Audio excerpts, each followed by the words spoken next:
वो एक फाउंटेन के पास पहुंचते हैं और बच्चों की तरह उसमें सुसु करने लगते हैं। एक कहता है कि यार मुझे तुम्हारी लाइफ चाहिए, तो दूसरा कहता है कि यार काश मैं तेरी लाइफ वाला होता। और दोस्तों तब अचानक से हर तरफ पावर कट हो जाती है। कुछ ही देर में पावर लौट भी आती है और फिर दोनों अपने अपने घर चले जाते हैं। अगली सुबह मिच जागता है तो उसे बच्चों की आवाज सुनाई देती है। उसे बड़ा अजीब फील होता है। वो आईने में देखता है तो वहां उसका नहीं डेव का चेहरा दिखता है। मिच एकदम शॉक, और यहाँ मिच की बॉडी में होता है डेव। रोज की तरह वो अपने बच्चों को देखने जाता है, लेकिन अचानक खिड़की से टकरा जाता है। वो कंफ्यूज कि अचानक यहाँ विंडो कैसे आ गई। तभी बाहर कोई आवाज को सुनकर वो दरवाजा खोलता है तो वहाँ खड़ा होता है डेव, लेकिन डेव की बॉडी में तो मिच है। अबे ये कौन है यार, तो मेरी तरह डुप्लीकेट लग रहा है। ये सोचकर वो कंफ्यूज होता है दोस्तों। एंड तब जाकर दोनों रियलाइज करते हैं कि ये लोग उस फाउंटेन में सुसु करके जो मांग रहे थे वो उन्हें मिल चुका है। मतलब इनकी बॉडी की अदला बदली हो चुकी है। अब मिच की बॉडी में डेव और डेव की बॉडी में मिच है। मतलब मिच को डेव की लाइफ बहुत ही पसंद थी तो वो डेव की बॉडी में चला गया, और डेव मिच की तरह फ्री रहना चाहता था तो वो मिच की बॉडी में चला गया। लेकिन फिलहाल क्या है ना दोस्तों, इनको विश्वास ही नहीं होता और आईने में देखकर खुद को चांटा मारने लगते हैं कि जरूर कोई सपना होगा यार। दोनों समझ जाते हैं कि जरूर उस फाउंटेन में सुसु करके विश करने की वजह से ये सारी चीजें हुई, और अगर हम दोबारा वहां सुसु करके अपनी लाइफ वापस मांगेंगे तो सब ठीक हो जाएगा शायद। जरूर उस पावर कट के दौरान ही ये बॉडी स्वैपिंग हुई है। ये बातें सोचकर दोनों तुरंत उस पार्क में जाते हैं जहां वो फाउंटेन था।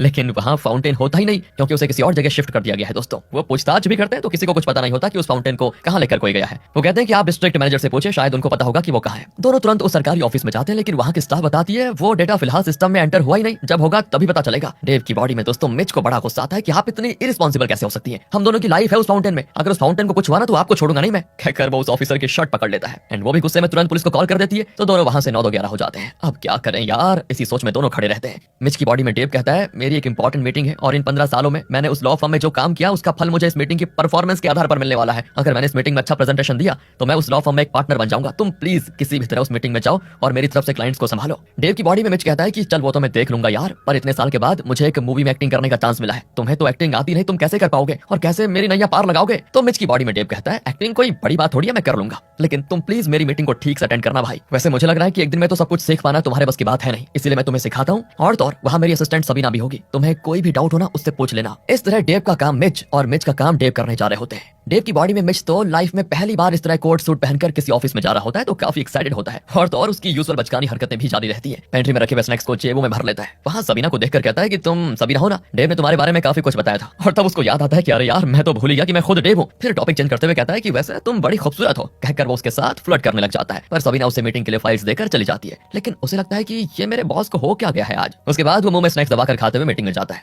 सब उसे घूर रहे होते हैं कि ये क्या टिकट्स है। वो मीटिंग में कोने में जाकर बैठ जाता है चुपचाप। बॉस कहता है कि वहाँ कहाँ बैठ रहे हो, तुम्ही को तो मीटिंग लीड करनी है, यहाँ कर बैठो, चलो वो है मेरी सीट। अच्छा, ये सोचकर वो सीट पर बैठ जाता है। एंड देखिए दोस्तों, उसे वो चेयर एडजस्ट करनी तक नहीं आती, उसे ऊपर नीचे करके वो आवाज से निकाल रहा होता है। बॉस कहता है क्या कर रहे हो, थोड़े आराम से, इतनी आवाज मत करो प्लीज। ये दोनों पार्टीज आपस में सुलह कर लेना चाहती हैं और हम इनके बीच मीडिएटर्स का काम कर रहे हैं। ये दोनों तुम्हारा ओपिनियन चाहते हैं। बस दोस्तों, बॉस ने इतना कहा नहीं कि अपना डेव यानी कि मिच बात करना शुरू कर देता है। बात क्या करता है पता है, दोनों पार्टीज के बीच सुलह करवाने के बजाय झगड़ा करवा देता है और दोनों पार्टीज गुस्से में वहां से चली भी जाती है। बॉस तो फिर उस पर बरस पड़ता है, लेकिन डेव की बॉडी में मिच ये कहकर उसे शांत कर देता है कि सर मैं जो करूंगा इस कंपनी की भलाई के लिए तो करूंगा। इतने साल मैंने इस कंपनी में जो काम किया है, कभी कोई गलती की है क्या? देर से ही सही, पर आप रियलाइज जरूर करेंगे कि ये झगड़ा भी अच्छे के लिए था। इस तरह वो अनाप शनाप बकवास करके बॉस से बच जाता है। दूसरी ओर मिच की बॉडी में डेव मिच की शूटिंग के लिए गया होता है, पर दोस्तों वहां पर जाकर पता चलता है कि ये कोई प्रॉन मूवी की शूटिंग है। गधा कहीं का, इसी को वो लाइफ चेंजिंग एक्टिंग का चांस कह रहा था, बेवकूफ। डेव तो वहां पर एक सेकंड नहीं रुकता, तुरंत भाग जाता है। और अब काम के बाद डेव की बॉडी में मिच मैगी को लेने के लिए उसके स्कूल जाता है। वहां डांस प्रैक्टिस के दौरान दो लड़कियां मैगी को बुली करती हैं। डेव की बॉडी में मिच गुस्सा करता है कि वो लड़कियां तुम्हें मार रही थी और तुम चुप रही। अंकल ने तुमसे कितनी बार कहा है कि अगर कोई तुम्हें बुली करे तो उठा के पटक देना उसको। मैगी कहती है ये आप क्या कह रहे हो पापा, आप खुद को अंकल क्यों कह रहे हो? अंकल तो मिच है ना, आप क्यों कह रहे हो ये चीजें?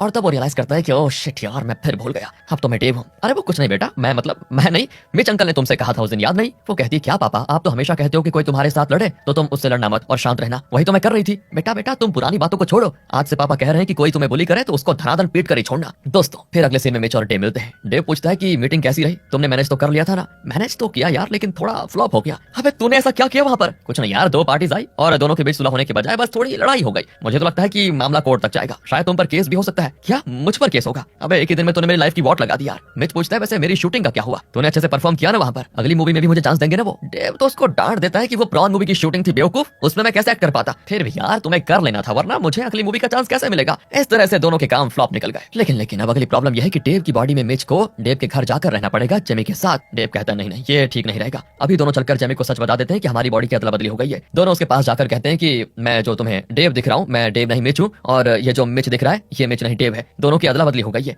और वो तो डांट लगा देती है दोनों को कि अरे इतनी ज्यादा क्यों पी ली तुम दोनों ने, है नशे में न जाने क्या क्या बक रहे हो। ये लोग दोस्तों लाख कोशिश करें लेकिन जेमी उनकी एक भी बात पर विश्वास नहीं करती। और तब मिच की बॉडी में डेव उसे एक ऐसी पर्सनल बात बताता है जो डेव और जेमी के अलावा और कोई नहीं जानता, और कहता है कि अब तो तुम्हें मानना पड़ेगा ना कि मैं डेव ही हूँ। पर जेमी उसके कस के थप्पड़ मार देती है दोस्तों, और साथ ही डेव की बॉडी में मिच के भी गाल लाल कर देती है कि छे डेव, तुम हस्बैंड वाइफ के बीच हुई इतनी पर्सनल बातों को आपस में शेयर करते हो क्या? एक नंबर के इंडिसेंट आदमी हो तुम दोनों। इस तरह उन्हें मारकर वो चली जाती है। वो अब भी इनकी बात का यकीन नहीं करती दोस्तों। अब ये दोनों करे तो करे क्या करे, जब तक वो फाउंटेन नहीं मिल जाता इनको अपनी लाइफ तो जीनी ही पड़ेगी। तो दोनों एक दूसरे की लाइफ जीने का फैसला करते हैं। मिच की बॉडी में डेव कहता है कि तुम मेरे घर रहो और मेरे बच्चों का और जेमी का ख्याल रखना, पर हाँ जेमी के साथ कोई ऊंच नीच नहीं समझे, जान से मार दूंगा नहीं तो। डेव की बॉडी में मिच कहता है कि यार स्कूल और कॉलेज के दिनों में जेमी को तुम्हारे अलावा और कोई दिखता तक नहीं था, मैं तो उसकी तरफ देखूंगा भी नहीं, सच कह रहा हूँ, फिक्र मत कर, मैं बस तुम्हारे बच्चों को और तुम्हारे काम को संभालूंगा। लेकिन तुम्हें भी मेरी लाइफ जीनी थी तो अब मजे करो क्योंकि तुम सिंगल हो। लेकिन इससे पहले वो फाउंटेन हमें मिले और मैं वापस अपनी बॉडी में जाऊं, प्लीज यार एक अच्छी सी लड़की ढूंढ लेना और उसे शादी करने के लिए राजी करा देना। जब मैं वापस अपनी बॉडी में आऊंगा तो मैं आराम से उस लड़की से शादी करके तुम्हारी तरह सेटल हो जाऊंगा। फिर मिच की बॉडी में डेव मिच के घर जाता है तो वो किसी कचड़े के डब्बे से कम नहीं लगता दोस्तों। हर तरफ कचड़ा और फ्रिज के अंदर से बदबू निकलती है। हे भगवान, मिच यहाँ रहता कैसे था? अगर मैं सिंगल होता तो शायद मैं भी ऐसा रहता क्या? नहीं। दूसरी ओर डेव की बॉडी में मिच दबा के खा रहा होता है क्योंकि जेमी ने काफी सारे अच्छे अच्छे डिशेस बनाकर रखे होते हैं। वो कहता है कि यहाँ खाऊंगा तो तुम्हारी नजर लग जाएगी मुझे, मैं कमरे में जाकर खाऊंगा। ये कहकर वो प्लेट के साथ कमरे में चला जाता है। जेमी कंफ्यूज हो जाती है कि ये कुछ दिनों से इतना वियर्ड बिहेव क्यों कर रहा है। दोस्तों रात को जब भी बच्चे रोते हैं तो डेव तो झट से उठकर उन्हें सुलाने के लिए जाता था, लेकिन डेव की बॉडी में मिच कहता है कि 3 बजे इनका कोई अलार्म बजता है क्या? मुझे नींद आ रही है, तुम संभालो उनको। जेमी को गुस्सा आ जाता है कि मैं घर का काम भी करती हूँ, अपनी नौकरी भी, कम से कम सुबह बच्चों को देखने का काम तो तुम्हारा ही है, रोज तो तुम ही करते हो, आज क्या हो गया तुम्हें? ये कहकर वो उसे किक मारती है तो डेव की बॉडी में मिच को उठकर जाना पड़ जाता है दोस्तों। वहाँ वो दोनों नटकर जोर जोर से चिल्ला रहे होते हैं। एक तो अपना माथा पटक रहा होता है तो दूसरा उल्टा पटक कर रो रहा होता है। वो तुरंत डेव को कॉल करता है कि अब इनको कैसे मैनेज करूं मैं। डेव कहता है कि पहले तुम रिलैक्स हो जाओ, लंबी सांस लो, फिर दोनों को उठाकर किचन में लेकर जाओ। ये सुनकर डेव की बॉडी में मिच बड़े अजीब तरीके से दोनों को उठाकर किचन में लेकर जाता है। एक को एक तरफ तो दूसरे को दूसरी तरफ रखकर पूछता है अबे आगे क्या करना है? डेव कहता है फ्रिज खोलकर दूध निकालो, उसे गर्म करके फीडिंग बॉटल्स में डालो, दोनों को पिला दो। लेकिन इसी बीच एक चुटकू मिक्सी ऑन कर देता है तो दूसरा चाकू से खेलने लगता है और मिच की ओर फेंक देता है उसको। इसे संभालो तो वो प्लग पॉइंट में कुछ गुस्सा डालता है, उसको संभालो तो ये कुछ और कर देता है। दोनों चुटकू मिलकर इसकी ऐसी की तैसी कर रहे होते हैं। मिच भी सोच लेता है कि नहीं भाई नहीं, ऐसा नहीं चलेगा। तो वो दोनों को सिंक में बैठाकर उन पर दूध से अभिषेक करने लग जाता है कि लो लो लो पी लो यार, जितना दूध पीना है पी लो। तब जाकर दोनों नटखट हंसते भी हैं। अगले दिन डेव की बॉडी में मिच फिर डिस्ट्रिक्ट मैनेजर के ऑफिस में जाता है उस फाउंटेन के बारे में पूछने के लिए। पर वहां पर एक ऑफिसर कहता है कि अभी तक तो कुछ पता नहीं चला, डेटा मिलने में 3 दिन या 3-4 हफ्ते भी लग सकते हैं, आप बाद में आइए। हे भगवान, 3 हफ्ते तक मैं कैसे मैनेज कर पाऊंगा? सर अगर उस फाउंटेन का पता चले तो प्लीज इनमें से किसी भी नंबर को कॉन्टैक्ट जरूर करके बताइएगा। ये कहकर वो अपना और डेव का नंबर नाम सब कुछ वहां पर देकर चला जाता है। यहाँ मिच की बॉडी में डेव अपने घर पर आता है और मिच की तरह अपनी वाइफ से पूछता है कि तुम इतनी परेशान क्यों लग रही हो, सब ठीक तो है ना? तो वो तो रोते हुए कहती है तुम प्लीज एक बात का सच बताओ, क्या डेव का कोई अफेयर चल रहा है क्या? कुछ दिनों से वो ना तो बच्चों को ठीक से देख रहा है और ना ही मेरी केयर कर रहा है, मेरे पास तक आता भी नहीं और ना ही मेरे साथ वक्त बिताता है। पहले तो ऑफिस के काम के बाद भी थका घर में रहता था, लेकिन बच्चों की और मेरी बहुत ही अच्छे से केयर करता था। मुझे बहुत ही खुशी होती थी कि मेरा पति इतना रिस्पॉन्सिबल है, लेकिन अब वो बिल्कुल बदल चुका है। पता नहीं क्या हो गया, मुझसे दूर दूर रहने लग गया है और तो और खाना भी मेरे साथ बैठकर नहीं खाता, प्लेट लेकर कमरे में चला जाता है। लगता है वो मेरा मुंह तक नहीं देखना चाहता। तुम उसके दोस्त को कुछ बताओ ना। पर बेचारी नहीं जानती कि वो ये सारी चीजें मिच से नहीं डेव से ही कह रही है, क्योंकि मिच की बॉडी में डेव ही तो है। और मिच की बॉडी में डेव को बहुत गिल्टी फील होता है कि उसकी सदला बदली की वजह से जेमी पर कितना बुरा असर पड़ रहा है बताओ। तो वो उसको दिलासा देता है कि नहीं नहीं ऐसा कुछ नहीं है, डेव तुमसे बहुत प्यार करता है और वो इतना भी खूबसूरत नहीं है कि उसके साथ कोई औरत अफेयर कर ले। तुम बेफिक्र रहो, वो बस अपने करियर में ऊंची पोजीशन पर पहुंचना चाहता है और इसीलिए काम में थोड़ा बिजी है, जल्दी सब कुछ ठीक हो जाएगा। फिर वो डेव की बॉडी में मिच से मिलता है और कहता है कि हमें भाई जल्दी से जल्दी उस फाउंटेन को ढूंढना होगा यार, वरना वापस बॉडी स्वैप होने से पहले कहीं मेरा डिवोर्स ना हो जाए। अब वो डेव की बॉडी में मिच को अपनी लाइफ को जीने के लिए कुछ तरीके बताता है जिससे कि अगले कुछ दिनों वो स्मूथली काम कर सके और जेमी की परेशानी भी दूर हो जाए। ऑफिस के लिए किस तरह का शर्ट पहनना है, ऑफिस के बाद सुपरमार्केट जाना है, जेमी को कॉल करके पूछना है कि तुम्हें क्या चाहिए, फिर घर आकर बच्चों की देखरेख करना है, ऑफिस में किन कामों को प्रायोरिटी देनी है। ये सारी बातें मिच की बॉडी में डेव की बॉडी में मिच को समझा रहा होता है। वाह क्या कंफ्यूजिंग लाइन है ना, ध्यान से सुना आपने? यानी कि यार डेव मिच को समझा रहा है सिंपल। तब सबीना अंदर आती है और कहती है सर 2 दिन के बाद एक और मीडिएशन मीटिंग है, उसके लिए आप अच्छे से तैयारी कर लीजिए। अब मिच की बॉडी में डेव शॉक हो जाता है दोस्तों कि सिर्फ 2 दिन बचे हुए हैं क्या? देखो सबीना, उस मीडिएशन के सारी डिटेल्ड फाइल्स 2 घंटे में मेरे टेबल पर पहुंच जानी चाहिए। अब सबीना कंफ्यूज होती है कि ये कौन है और मेरा बॉस डेव तो चुपचाप बैठा हुआ है और ये अजनबी कंपनी के फाइल्स क्यों मांग रहा है? वो पूछती है क्या हम पहले कभी मिले हैं या फिर आप न्यू ज्वाइन ही है? तब जाकर डेव अपनी गलती रियलाइज करता है कि अबे यार मैं तो मिच की बॉडी में हूं ना। वो कहता है नहीं आप गलत समझी, मैं डेव का फ्रेंड हूं, उसने आपके बारे में मुझे बहुत कुछ बताया है। अब डेव को तो डर है कि पहले से जेमी उस पर शक कर रही है और अगर डेव की बॉडी में मिच ने इस लड़की के साथ फ्लर्ट करना शुरू कर दिया तो उसका डिवोर्स पक्का। इसीलिए वो सबीना से कहता है कि वैसे आप तो जानती है डेव की शादी हो चुकी है और एक प्यारा परिवार भी है। और तभी मिच सोच लेता है कि अच्छा तो तुम मेरे पैर पे कुल्हाड़ी मारना चाहते हो, अब देखो मैं तुम्हारा क्या करता हूँ। पता है दोस्तों वैसा क्यों सोचता है? क्योंकि अंदर से तो डेविड बोल रहा है लेकिन बाहर बॉडी तो मिच की है और मिच को लड़की नहीं मिल रही है। तो मिच सोच लेता है कि अच्छा तो तुम मेरे पैर पे कुल्हाड़ी मारना चाहते हो, अब देखो मैं क्या करता हूँ। वो कहता है मेरी तो शादी हो चुकी है लेकिन ये मेरा फ्रेंड मिच है जो एकदम कट्टर सिंगल है, तुम दोनों डेट क्यों नहीं कर लेते एक दूसरे को? अगर एक दूसरे को पसंद आ जाओ तो शादी कर लेना। अब सबीना दुविधा में पड़ जाती है, हालांकि उसे डेटिंग में इंटरेस्ट नहीं है लेकिन फिर भी उसका बॉस यानी डेव कह रहा है तो वो मान लेती है। लेकिन ये डेव नहीं कह रहा, ये तो मिच ही कह रहा था, क्योंकि डेव की बॉडी में कौन है? मिच, ठीक है ना दोस्तों। उसके जाने के बाद बाद मिच की बॉडी में डेव कहता है कि यार तूने मुझे फिर फंसा दिया, मेरी तो शादी हो चुकी है। तो डेव की बॉडी में मिच कहता है कि मैंने अच्छे के लिए किया था यार, तुम सबीना को डेट करो और अगर आपस में प्यार हो जाए तो जब वो फाउंटेन मिलेगा हम वापस स्वैप हो जाएंगे। तो सबीना से मेरी तो शादी होगी, तुम्हारी थोड़ी होगी। और अगर तुम चाहते हो कि मैं तुम्हारी लाइफ को परफेक्टली जीऊं, तुम्हारे बच्चों की अच्छे से देखभाल करूं, तो यार मेरे लिए इतना तो कर ही सकते हो। तुम उसे डेट करो, उसे इंप्रेस करो और शादी के लिए राजी भी करो। तुम वैसे खुद भी तो सिंगल आदमी की लाइफ जीना चाहते थे, अब मौका मिला है तो जियो ना। अब मिच के पापा डेव को कॉल करते हैं अपने बेटे के बारे में डेव से डिस्कस करने के लिए, पर वो बेचारे नहीं जानते कि डेव के अंदर तो उनका बेटा खुद मिच बैठा हुआ है। अब डेव की बॉडी में मिच पापा से मिलने के लिए जाता है। उसके पापा डेव को अपनी शादी के लिए इनवाइट करते हैं और पूछते हैं कि बेटा तुम अपने दोस्त मतलब मेरे बेटे मिच को समझाते क्यों नहीं, तुम दोनों एक साथ ही बड़े हुए, लेकिन तुम देखो कितने सक्सेसफुल हो, उसको देखो ना ढंग की कोई नौकरी ना लाइफ में सेटल होने की कोई चाह है। मुझे डर है बेटा कि इसी तरह चलता रहा तो मेरा बेटा कहीं लाइफ में लूजर ना बन जाए। अब डेव की बॉडी में मिच समझ जाता है कि उसने पापा को इतने साल कितना गलत समझा। उसके पापा उसकी कितनी फिक्र करते हैं, बताओ उन्हें मिच के बारे में कितनी फिक्र है और वो उससे कितना प्यार करते हैं, बस उसे एक्सप्रेस नहीं कर पाए थे। अब वो आगे कहते हैं कि डेव बेटा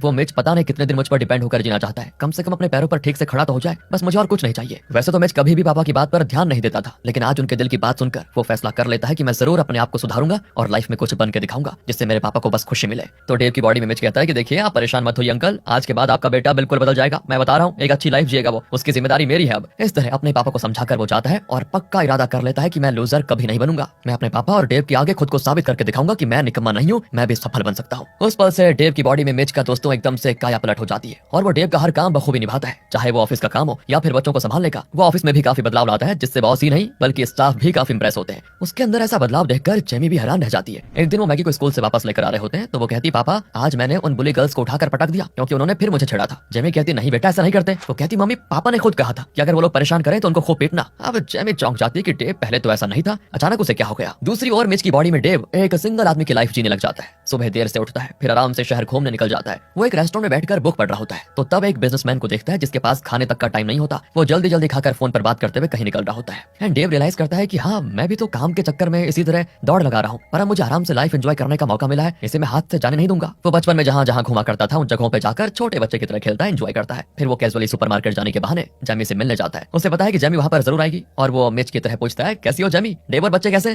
वो कहती है हाँ सब तो ठीक है। अब वो पहले की तरह बच्चों की अच्छे से देखभाल भी करता है लेकिन मेरे पास नहीं आता। ये सुनकर मिच की बॉडी में डेव फैसला कर लेता है कि इससे पहले कि पानी सर से ऊपर चला जाए उस फाउंटेन का पता लगाना ही होगा, वरना जेमी मुझसे तलाक मांग लेगी मुझे लग रहा है। समझ गए ना दोस्तों क्यों कह रहा है वो ये। अगले सीन में सबीना और मिच की बॉडी में डेव एक रेस्टोरेंट में मिलते हैं। अब मिच की बॉडी में डेव तो काफी केयरफुल है कि मेरी शादी हो चुकी है, इस लड़की को मैं हरगिज डेट नहीं करूंगा, लेकिन अपने दोस्त मिच की खातिर उसे इस तरह डेटिंग करनी पड़ रही है। सबीना भी यही कहती है मुझे तुम्हें डेट करने में कोई इंटरेस्ट नहीं है, लेकिन मैं सिर्फ अपने बॉस डेव के कहने पर ही तुमसे मिलने आई हूँ। फिर वो डेव की काफी तारीफ करती है कि वो एक बहुत ही रिस्पॉन्सिबल इंसान है, ऑफिस का काम हो या परिवार या बच्चों को संभालने का काम बहुत ही परफेक्ट करते हैं और मुझे उन पर क्रश भी है वैसे, लेकिन क्या करूं उनका एक प्यारा सा परिवार है जो मेरी वजह से टूटना नहीं चाहिए, इसीलिए थोड़ी दूरी बनाए रखती हूँ उनसे। पर वो एकदम जेंटलमैन है, पता है तुम्हें। ये सुनकर मिच की बॉडी में डेव को अंदर ही अंदर बड़ी खुशी होती है कि यार ये लड़की मुझसे इतना इंप्रेस हो गई बताओ, लेकिन साथ ही उसको डर भी लगता है कि अगर गलती से भी जेमी को पता चल गया कि ये लड़की मुझे पसंद करती है तो वो तुरंत डिवोर्स कर देगी। और तो और मेरी बॉडी में बैठा वो मिच प्ले बॉय भी तो है, अगर उसने कभी इसके साथ हद पार कर दी तो मेरा डिवोर्स तो पक्का, क्योंकि फिलहाल तो मेरी बॉडी उसके पास है ना। अब क्या है दोस्तों, शुरू में तो सबीना मिच में इंटरेस्टेड नहीं लगती, लेकिन उसका इनोसेंस, फैमिली वैल्यूज के बारे में उसकी सोच, ये सब उसे काफी पसंद आ जाती है। इतना ही नहीं, क्योंकि मिच की बॉडी में डेव है और उसका अपना एक परिवार है, वो कभी सबीना के साथ हद पार करने की कोशिश नहीं करता। ये बात भी सबीना को काफी भा जाती है कि ये भी तो एक जेंटलमैन है। वो कह देती है तो मुझे बहुत ही जेन्युइन इंसान लगे, इसलिए मुझे लगता है कि हम दोनों को डेट कर लेना चाहिए। इस तरह वो अपनी पसंद उसे बता देती है। अब मिच की बॉडी में डेव तो कंफ्यूजन में होता है कि हे भगवान ये तो मान गई, लेकिन इससे पहले कि ये मुझे किस कर दे मुझे भागना पड़ेगा। ये सोचकर वो सबीना को अलविदा कहकर कट लेता है वहां से। अगले सीन में डेव की बॉडी में मिच जल्दी जल्दी ऑफिस के लिए निकल रहा होता है तो जेमी कहती है मुझे तुमसे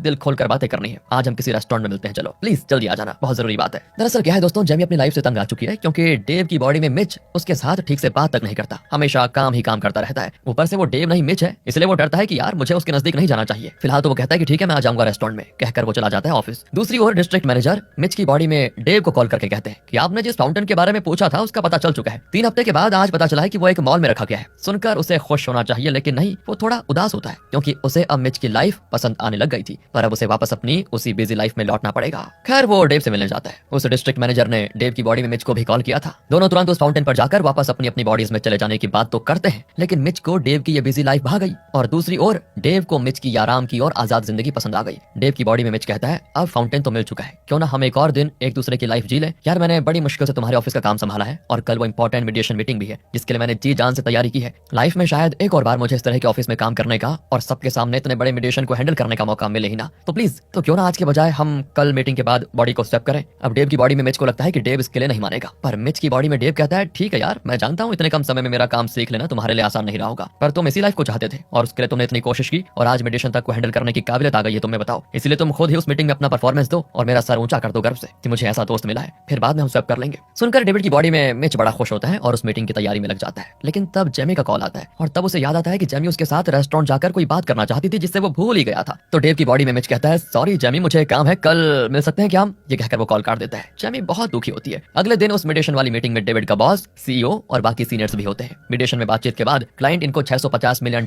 ऑफर करते हैं इस डील को सील करने के लिए। डेव का बॉस तो इस ऑफर को एक्सेप्ट करने वाला होता है, लेकिन डेव की बॉडी में मिच कहता है, नहीं, हम इस डील के लिए नहीं मानेंगे, बल्कि 100 मिलियन ज्यादा मांगेंगे। इस पर बॉस तो चिल्ला देता है कि 100 मिलियन ज्यादा पाने के चक्कर में कहीं ये डील निकल ना जाए। तब वो सीईओ को कुछ पॉइंट्स बताता है जिसके आधार पर सीईओ कहता है कि ठीक है, जैसा डेव कहता है हम 100 मिलियन और मांगेंगे। वो क्लाइंट से कहते हैं कि हमें 750 मिलियन में ये डील मंजूर होगी, वरना हमें ये डील साइन नहीं करनी, कहकर वो निकल जाते हैं। लेकिन तब वो क्लाइंट कहती है, ठीक है, मेरे बॉस 750 मिलियन के लिए मान गए हैं। और दोस्तों, इस तरह डेव की बॉडी में मिच की आइडिया और सोच की बदौलत इनकी कंपनी को 100 मिलियन का मुनाफा हुआ। सब मिच को ऊपर उठा लेते हैं और सब उसके टैलेंट से बहुत इंप्रेस हो जाते हैं। डेव की बॉडी में मिच भी बड़ा खुश होता है कि आखिर उसने साबित कर ही दिखाया कि उसके अंदर कितनी काबिलियत है। दूसरी ओर मिच की बॉडी में डेव और सबीना एक बेसबॉल मैच देखने जाते हैं और खूब एंजॉय करते हैं। मैच के बाद दोनों लौट ही रहे होते हैं कि बारिश शुरू हो जाती है। दोनों भीगे हुए मिच के घर आते हैं तो सबीना मिच की बॉडी में डेव के साथ थोड़ा रोमांटिक होने लग जाती है, लेकिन डेव उसको रोक देता है और किसी काम का बहाना करके अपनी वाइफ जेमी को देखने के लिए कार में आ रहा होता है। वो किसी भी हाल में जेमी को धोखा नहीं दे सकता था। यहाँ कंपनी को इतना बड़ा मुनाफा दिलाने के लिए डेव की बॉडी में मिच के लिए एक एप्रिसिएशन पार्टी रखी गई थी और उसमें उसे कंपनी का पार्टनर भी बना दिया जाता है। बताओ यार, सभी के परिवार भी आए होते हैं और तब एक वीडियो प्ले की जाती है जिसमें यह दिखाया जाता है कि इन 15 सालों में डेव ने एक छोटे लेवल पर शुरू करके इतनी मेहनत, इतना स्ट्रगल किया और आज इस कंपनी का पार्टनर बन गया।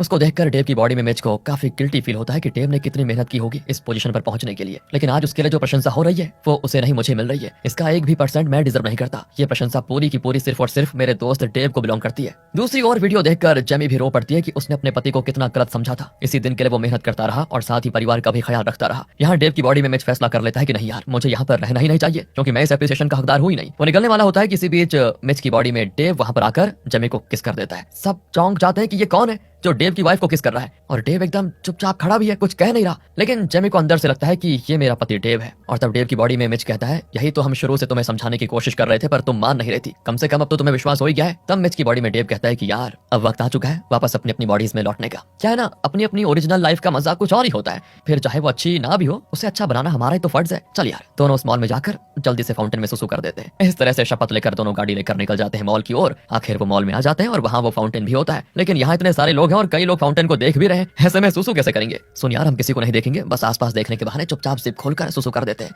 जैसे कि हम कुछ कर ही नहीं रहे, इस तरह दिखाएंगे। ये प्लान बनाकर दोनों से एग्जीक्यूट भी करते हैं, लेकिन सिक्योरिटी गार्ड्स देख लेते हैं और इन्हें पकड़ने आते हैं। ये दोनों सुसु करके चिल्लाते हैं कि हमें हमारी लाइफ वापस चाहिए। जैसे ही ये लोग विश करते हैं, उस एरिया का पावर कट हो जाता है और दोनों वहां से भाग खड़े होते हैं। अगली सुबह डेविड उठकर आईना देखता है, तब जाकर उसको चैन आता है क्योंकि वो वापस अपनी बॉडी में है। वो जेमी को सब कुछ बता देता है और कहता है, कल मैंने ही तुम्हें किस किया था ना कि मिच ने। मेरे लिए तो बस तुम और हमारे बच्चे सबसे ज्यादा इंपॉर्टेंट है। मैं तुम्हारा दर्द समझता हूँ और वादा करता हूँ कि ऑफिस का काम थोड़ा कम करूंगा और तुम्हारे और बच्चों के साथ